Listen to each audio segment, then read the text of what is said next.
for the following county: Lawrence, Pennsylvania.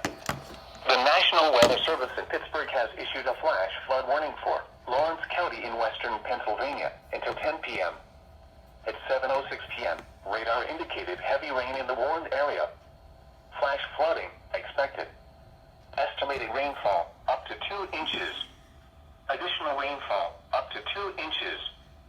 Some locations that may experience flooding include Newcastle, New Wilmington, Oakwood, Newcastle Northwest, Pulaski, Bessemer, Plain Grove Township, South Newcastle, Harlansburg, Bullant, SNPJ, McConnellsville. This includes the following highways: Interstate 79 in Pennsylvania between mile markers 109 and 110. Interstate 376 in Pennsylvania between mile markers 4 and 14. Please report flooding by calling 412-262-1988, posting to the National Weather Service Pittsburgh Facebook page, or using Twitter at NWS Pittsburgh.